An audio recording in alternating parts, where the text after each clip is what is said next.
Destiny is a popular political streamer and the resident debate bro, someone who most streamers within a sphere aim to recreate. A lot of the times they copy his talking points, mannerisms, philosophies. Almost everything is copied verbatim by these other streamers who were once fans and have developed an online persona. These creators are called the Destiny Orbiters.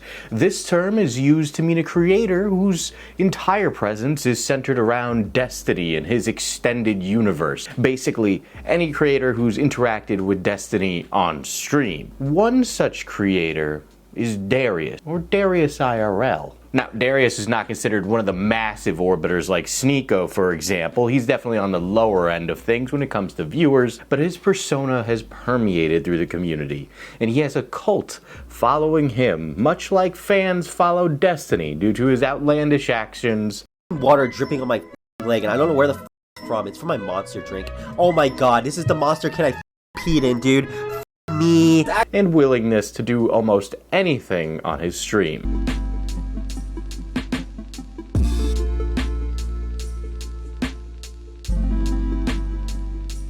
Darius, who's in his mid-20s, was admittedly a super shy teenager who didn't have a lot of friends, nor did he have a father figure.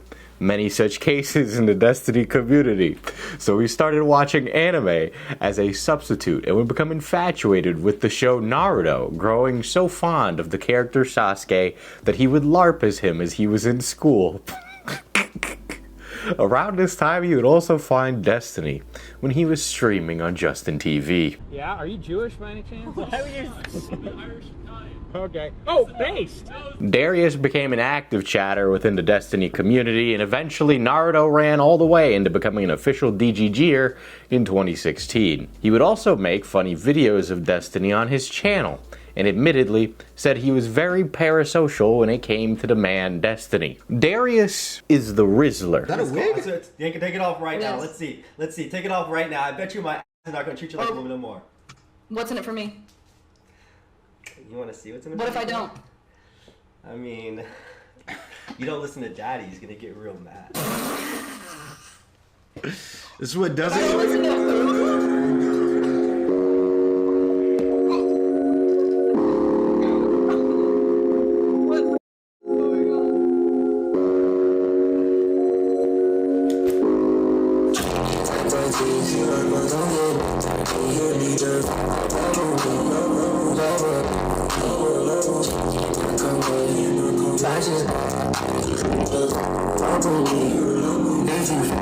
Does this give you PTSD?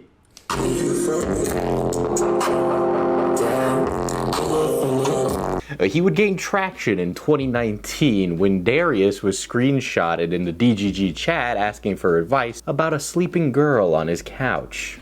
Needless to say, this looks bad, but Darius explained on a podcast that it wasn't as bad as the screenshots made out to be, and it was all blown out of proportion. Okay, so there's this Reddit thread posted about the shit that I was saying. So there's this girl that I was fucking with. I thought she was banging, absolutely banging. First time I ever really had a girl over from Tinder, and I was curious how I should interact with this girl. So I started asking chat hey guys, I have a girl in my bed. Do I just let her sleep or do I wake her up and ask if she wants to fuck or something? TLDR, I didn't end up waking her up. I just put a blanket on her. But throughout the whole thing, it's the messages are really weird. It sounds like I'm gonna touch her in her sleep. Long story short, I don't. I leave her alone. But now, it wouldn't be long before Darius set out on his own streaming career, and in 2019, he had what was deemed a legendary Omegle stream, which led to a lot of famous Darius moments. The South's gonna rise, bro. I mean, I feel like it eventually we'll get to the point to where it's back to how it used to be, you know?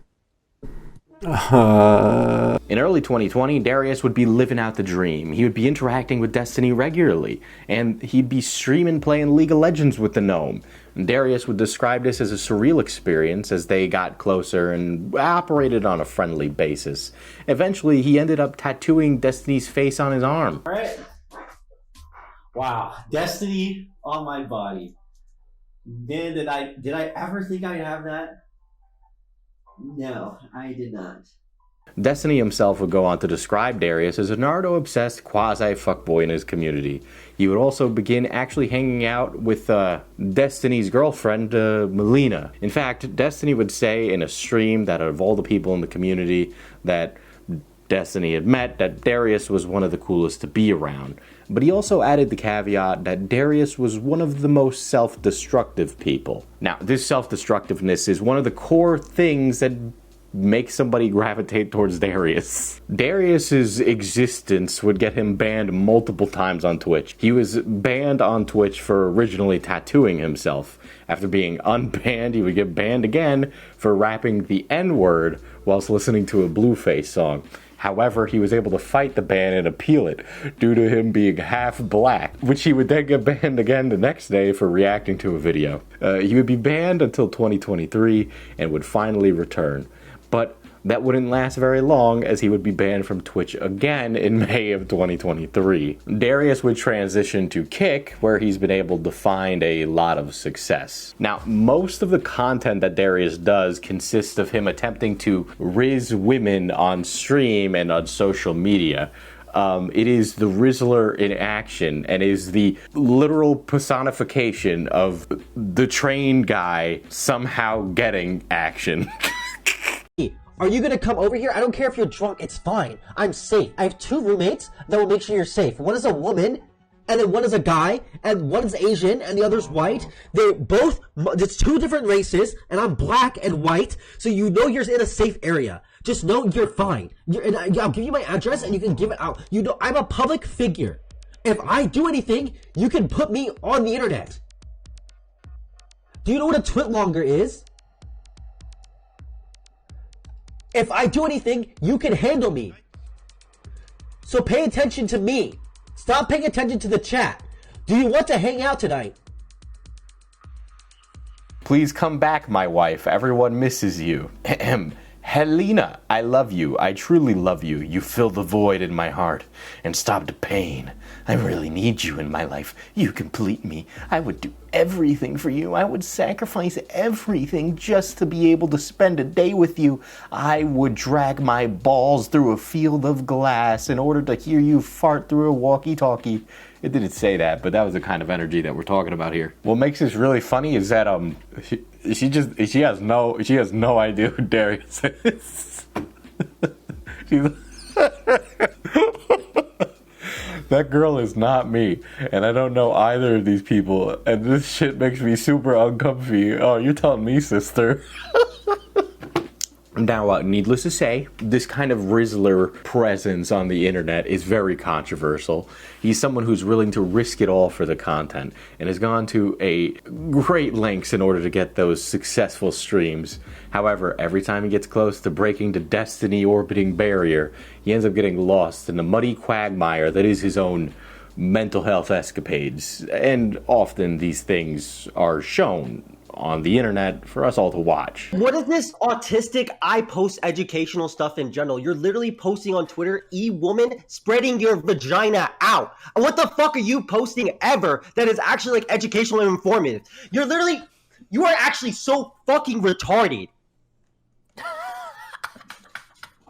You actually did. I am actually. Like, I'm gonna tell you right now. Like, you are the second dumbest fucking woman I've ever met in my life. Like, I sip on you on Twitter. It's like a fun bit. I have fun. I have fun doing it because it's like, oh, I'm sipping for a retarded person. But I'm getting to the point. I'm actually getting to the fucking point where I cannot deal with it anymore. Shut the fuck up. Damn. In his personal life, Darius would move in with his friend and fellow streamer, Irrelevant, and the two would basically become this Abbott and Costello of the Debate Bro community.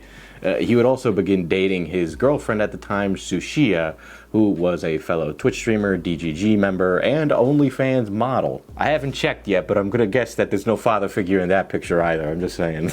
Come on, guys. Do you really think that Lav has a good relationship with her father figure? No, come on. We all know she doesn't. I don't even need to look that one up. I'm not gonna.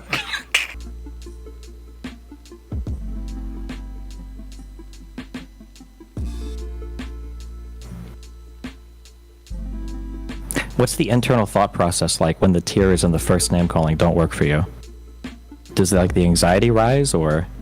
Within the last few years, Darius would find himself in quite a few dramas within the DGG community, and he would become platformed on Destiny's stream so everybody could see this mess unfold. First, let's pay the bills. I sell coffee and tea over at ManaPotionCoffee.com. We sell fair trade USDA organic coffee, and we recently started up a line of tea, including a robust chai themed after me. I'm that buff in real life. The tea is $10 for the entire month of November, so get it while supplies last. Dude, this Darius tweet is like unhinged. God, she's so fucking hot. I can't fucking contain myself, dude. I need to fucking move. I need to be a streamer. I can't fucking exist on this planet when Sneeko is able to breathe the same air as her before me. It actually makes me fucking ill. Oh my god. It's the yandere boyfriend, bro. The dog drama is one of Darius's all-time dramas. Sometime in early 2022, Darius and his girlfriend at the time, Sushia, were wrapped up in financial issues when they decided to adopt a puppy for free. Unfortunately, there's no such thing as a free lunch, and the canine would end up costing more than intended as the dog developed parvo, to which Darius ended up forking around $4K to have the puppy treated. But then after that, the dog contracted a virus that is apparently 90% fatal to dogs. Darius was committed to saving the puppy and needed around $10K to do so. Therefore, he decided to set up a GoFundMe to help raise some cash to save the poor dog's life. Molina, Destiny's girlfriend, was not a fan of this and proclaimed that Darius was being very irresponsible to adopt a puppy, and that if he didn't have enough money, he should probably just put the dog down. Allegedly, at some point, either the DGG chat or Darius's own chat, Molina mocked and teased Darius for having to put the dog down, which infuriated Darius to the point where he retorted with telling Molina to go unalive herself. 60K a year. We were doing relatively fine financially. The only reason why things ended up getting fucked is because it's probably things that you know about or whatever. When like, you know, and like I literally ended up getting really financially fucked until this month. I don't have like fucking Molina money, and I guess that's where like it seems like I'm really financially fucked because Molina's like, let's go to Aruba, let's go to Dubai, and like, yeah, nigga, I don't have fucking $1,500 fucking dollars to go fucking buy a flight, and she's like, how do you not have that? I'm like, nigga, I make like 50K a year. I'm a fucking an inflation-based fucking place. She has no understanding of that, so it sounds like a lot more that I'm poor than I am, but I have money to go do things. I can go out to fucking. Okay, hold on, chill. Firstly. However, Trainwrecks, this reads like a bad, like, and then Trainwrecks walked into a bar. Trainwrecks came in clutch and donated $10K to Darius so he could save the dog's life. And luckily, that expensive dog is alive today. Now, there was a grudge that built between Molina and Darius, and the two would clash on Destiny's stream. But a debate about a dog would turn into something more inherently intrusive. Apparently, a few weeks before all this went down, Molina and Darius had a encounter while together. This is so... I love this community. I'm grinning ear to ear. Okay, so you see, Destiny and Molina were on a break, and Darius was also having issues with his girlfriend Sushia, so the two decided to hang out together in Austin, Texas. Now, nothing really sexual happened, but Darius did point out one night where he and Molina were sleeping in the same bed while Molina was wearing lingerie, and from Darius' perspective, he claimed that Molina was pushing her buttocks into his crotch. Molina admittedly denied this, and the two would debate on stream over this, as well as a situation where that happened the next day where Darius said he was going to take MDMA, but warned Molina that he may become infatuated with her while on the substance. Molina took this as Darius confessing his love to her, which freaked Molina out and made everything really awkward between the two. The situation seemed to be a deep-rooted reason for Molina being rather apathetic and malicious toward Darius's sick puppy.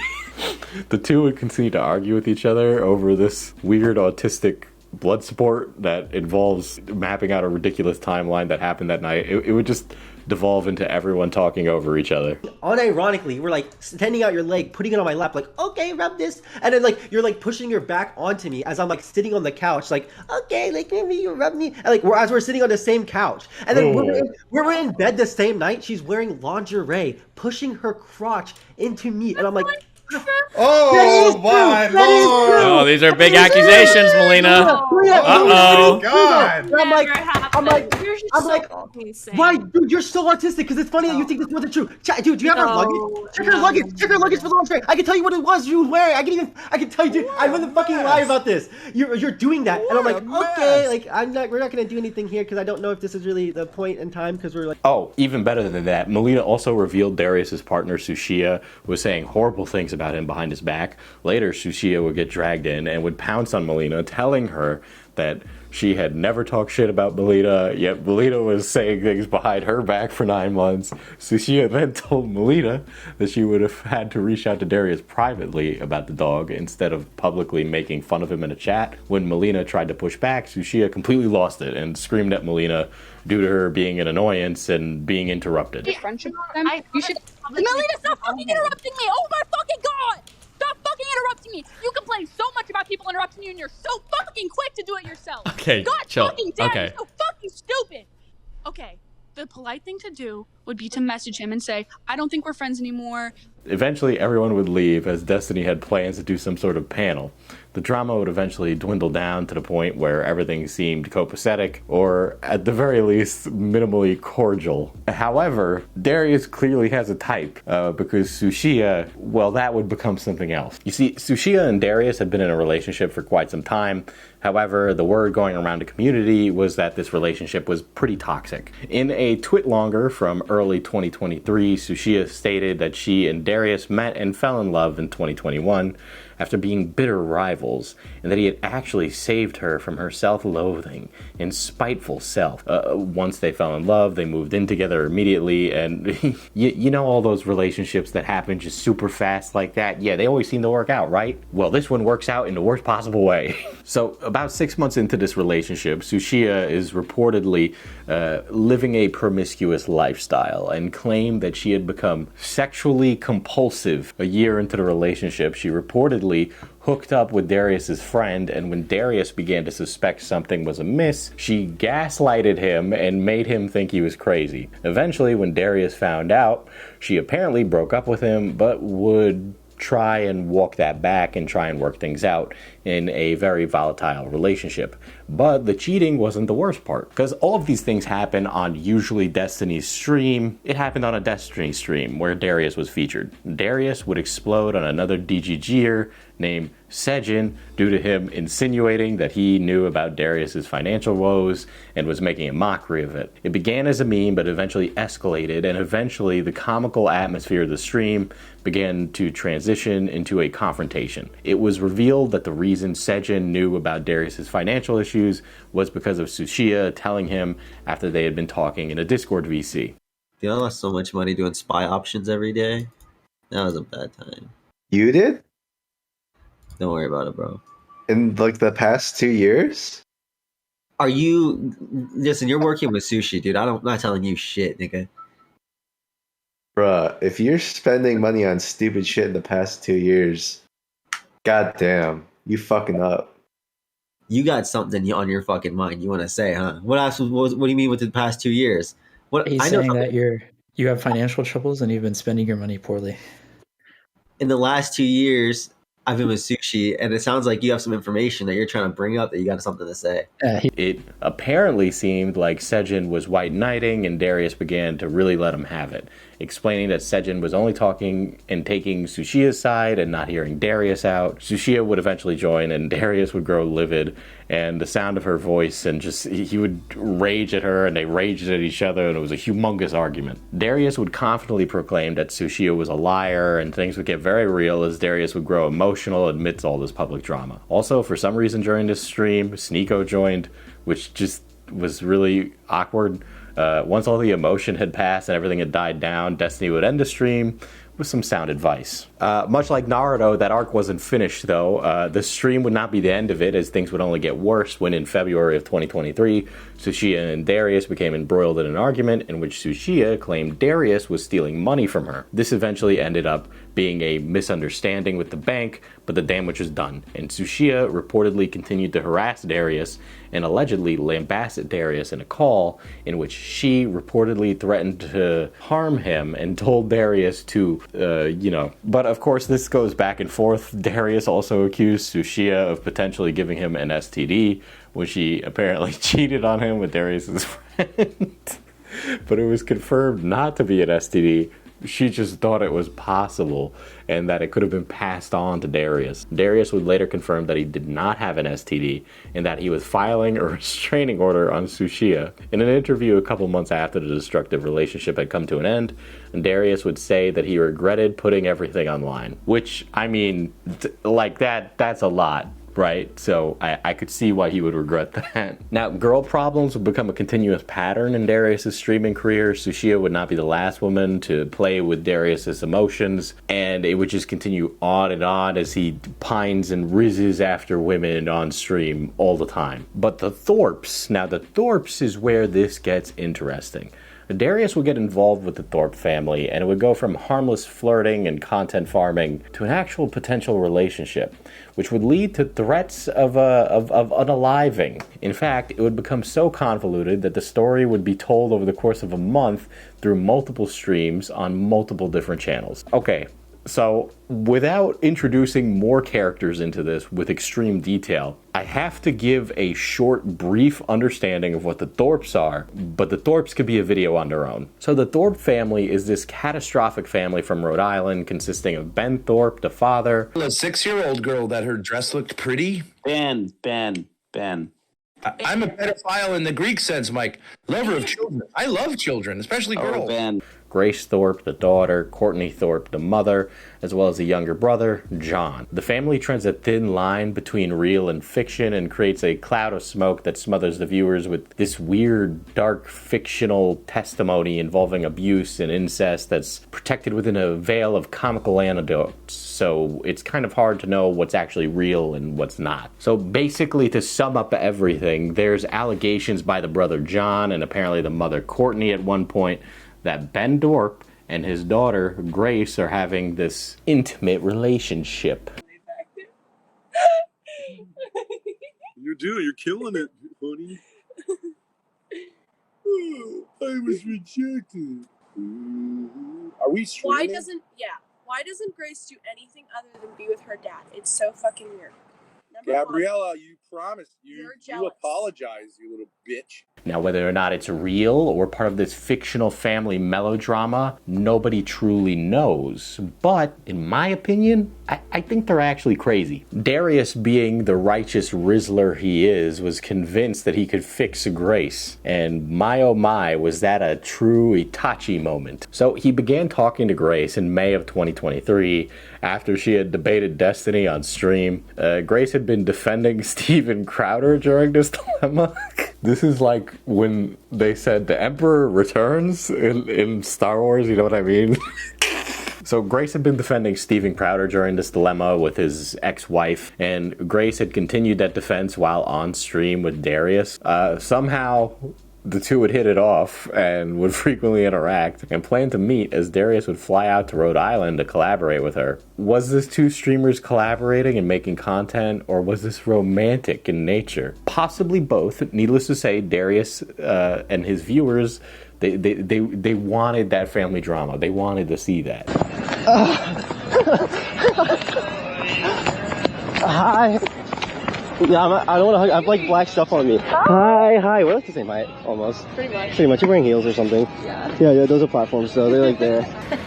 I can't believe I'm meeting you in real life. This is surreal right now. Oh, surreal? Oh, because you know all my work and like, you're like. I've never met somebody who's a streamer in real life. As Darius touched down in Rhode Island and was introduced to Grace, everything seemed pretty good and the two had wonderful chemistry with each other, including a flirtatious banter, but I mean, how could you not with Darius? The plan was possibly to stream out of an RV, and at one point, Darius had locked himself out of the RV.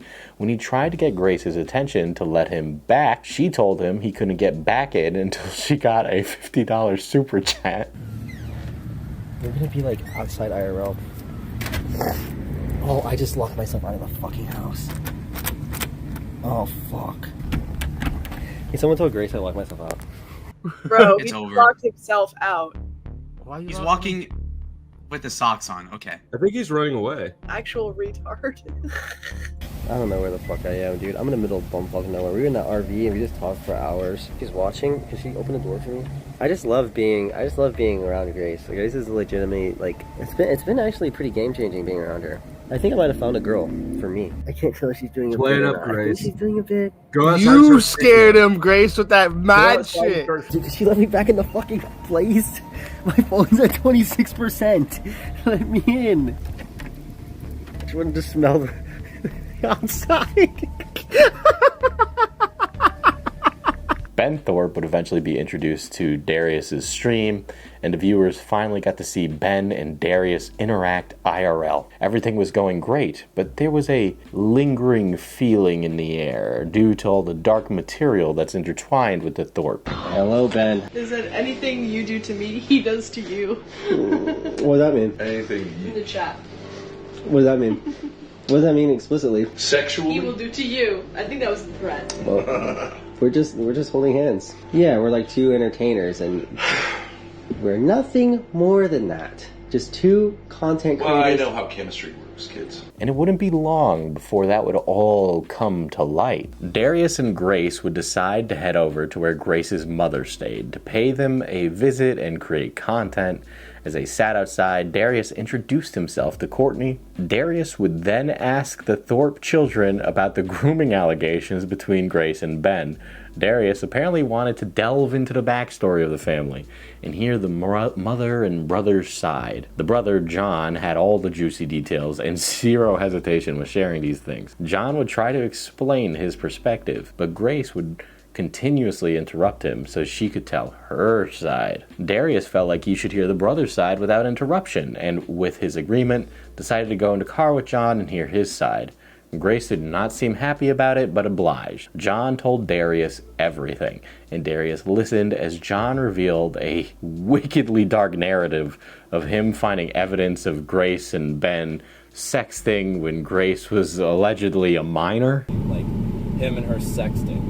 And I was like, holy shit, like, what the fuck? Yeah. Like, this is, like, I knew stuff was going on, but, like, I mean, I don't think it's really invading privacy if I start seeing Fucking, sex. don't even wait, but no one fucking cares even if you are invading privacy. That's pretty fucking Yeah, like, no, I know, but that's yeah. their point, is That's that I their invaded point. her privacy, Yeah, and that's why it was bad. But, I mean, it was like, bring me that big dick daddy. Like, and it wasn't a joke. And it was with a lot of eggplant emojis and, like, squirting water emojis. And it was just one of those things where it's like, what the fuck? And then I told my brother, and I like, blew it up, and then they basically, like, humiliated me in front of everybody and called me, like, a pervert for even looking at her phone. Wait, and they did as in stuff. just Grace and Grace Ben? and Dad, yeah. Okay. They took everybody down and sat them down and was like, this isn't real. At some point, Darius went to go check on Grace. Later, Grace would approach Darius about going on the kill stream. About going on the kill stream with John. And eventually, Grace would end up ditching Darius altogether. I can't.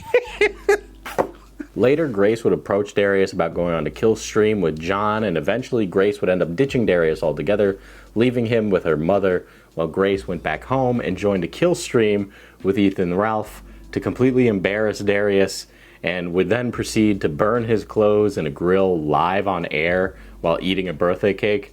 Darius would find out about this through his chat, and he wasn't happy. Now, I know I just dropped another name of another thing, but Ethan Ralph is this guy who lives in Mexico and doesn't pay his child support and is like a pill addict, and there's a whole big thing about him. He's a whole other character. Darius would end up flying back home and confront Ben Thorp on stream, but Destiny would intervene and defend Darius while causing Ben to completely just lose it. Okay, but what I'm saying is, you're saying, how can I be more attractive to females?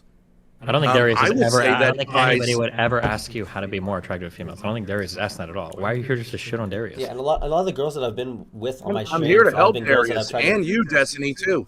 You've literally failed the game of life in every conceivable form. Why would you think you have anything of Really? advice to offer? How many kids? How many wonderful kids do you have, Destiny? Dude, half your kids don't even like you. One child, but I fucked less of my children than you fucked yours, and your entire relationship is absolutely like abysmal. Eventually, Darius and Grace would make up, and Grace would come to California to meet Darius there, and things would get really weird.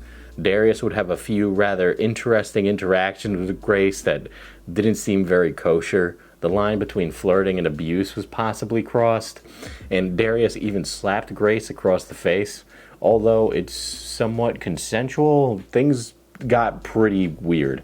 And Darius would pull Grace, he'd pull her hair while in public to possibly demonstrate a form of masculine dominance. What the fuck, man? What the fuck is this language? I can't. I had help writing this, and I did not write those words. What a weird verbiage. Anyway, things were getting even weirder when Darius would pull Grace's hair while in public, possibly to demonstrate some form of masculine dominance in the most immature way possible. He would also follow Grace into a public bathroom and try to make out with her, and he would spit at her. All of these interactions put a bad taste in a lot of viewers' mouths, and even Darius's friends were very critical of his actions. Grace would later say the abuse was all part of a bit and everything was consensual, but the line definitely seemed blurred. But Darius and Grace's relationship would come to a halt after it appeared Grace did not share the same feelings for Darius as Darius did for Grace.